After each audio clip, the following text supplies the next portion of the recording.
Well, I'm going to do today's vlog from Lindome Lakes, where I'm doing a feature with Match Fishing's Joe Caris. Unsurprisingly, Joe has jumped on the box to show me the way with some F1s. But so I'm just going to have a bit of Joe in the background, and I'll come round and we'll do this week's vlog.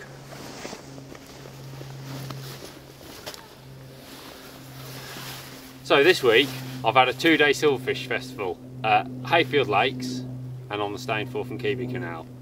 Silverfish festivals are great in my opinion because at this time of the year when the weather's bad you get a chance to get lots of bites, which is all I'm after really. If I get plenty of bites both days, even though the weather's bad, I'm happy.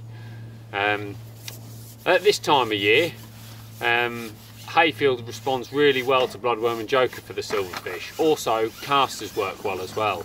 So what I look to do is find an area of my peg that's relatively flat and then fish with casters and bloodworm and joker in a mixture of ground bait and soil, similarly to how I do on the Staney, but with casters actually in the mix.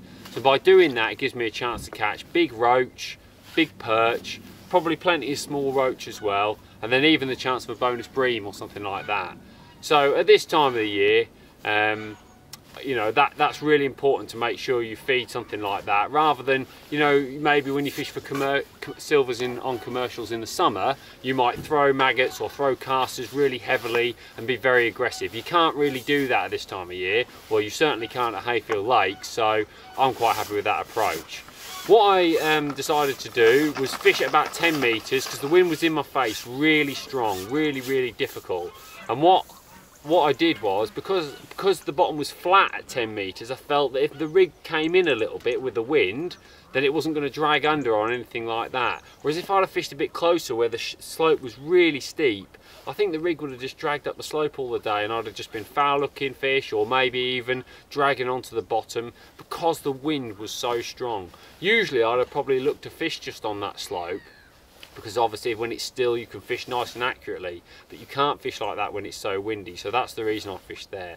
I had some great anglers in my section this week, and I felt it was the section I'd won the match from the previous week with about 17 pounds, so I thought if I could catch that sort of weight again I'm going to be very difficult to beat, and that was my goal. For 3.5 hours it all went to plan. Cupped in my bait at the start, went really smoothly, caught loads of roach, a big perch. I'm definitely on for about 16, 17, maybe even 18 pound here with a good last hour. About an hour and a half to go, went for a top up. The problem was it completely flattened my peg. Now that doesn't usually happen at places like Hayfield. It doesn't usually happen anywhere where you're catching fish you can top up and be aggressive. But I put 3 balls in and it completely wiped the peg dead. I had 6 fish in the last hour and a half. And I don't mind admitting I felt absolutely gutted because I was doing really well up until that point. And in the last hour and a half I saw many other people catching fish. I was in a bit of a corner and I don't know if I topped it up and the fish just pushed out and they never came back. So that was the way it went, but I ended up weighing 14.10. There was 2 16-pound weights and a 19-pound weight which won the section. That was on the feeder, the 19-pound weight. Maybe I should have gone on the feeder last hour and a half, but I didn't consider it an option. The other thing is I think when a feeder needs to be built up throughout the day, and I hadn't been putting any bait in there, so that wasn't really an option for me. A good last hour would have seen me second in the section, and with the festival being done on points I was absolutely gutted to be so far down in the section. That ruled me out for the second day really, but you know, I still was going to go. There was a good section prizes and individual prizes on the day on the second day, so it was worth going and giving it my best shot. So I went home, prepared my stuff, and then the next day I drew on the Staney on a bit called West Street. Now West Street is really interesting because it's the only bit of the Staney where there's a road directly behind you, so you can park behind your peg and fish quite comfortably. Although the road can be a little bit frustrating at times, I'm quite happy to be there. But the best thing about my draw yesterday was that I was on an end peg.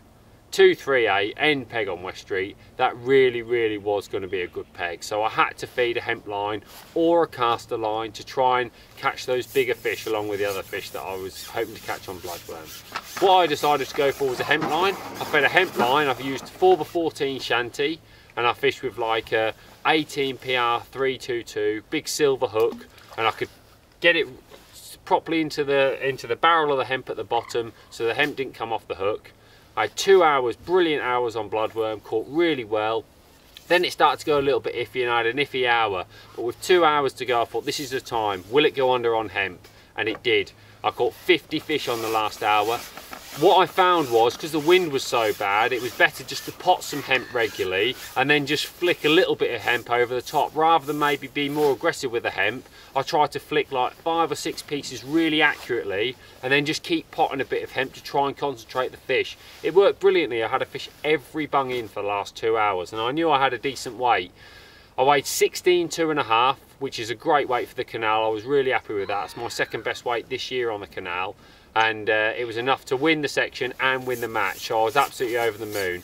Alan Scotthorne was further up in the section. He fished a fantastic match for £15, but unfortunately I'd taken a point off him. Well, unfortunately for him, I was obviously pleased to win the match. But elsewhere, Simon Fields has had £13. He's had a fantastic 2 days. He's had a first and a second, and he's won the 2-day festival. Second was John Freeborn, who's fishing fantastically well on the canal at the moment. He's done really well to catch plenty of fish as well.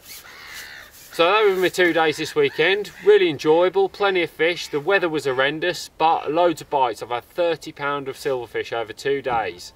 In these conditions, or in the conditions from this weekend, should I say, typically Monday morning now, flat, calm, sunny, absolutely fantastic day here. If it had been like that this weekend, the result might have been a little bit different. I've had a great weekend. See you next week.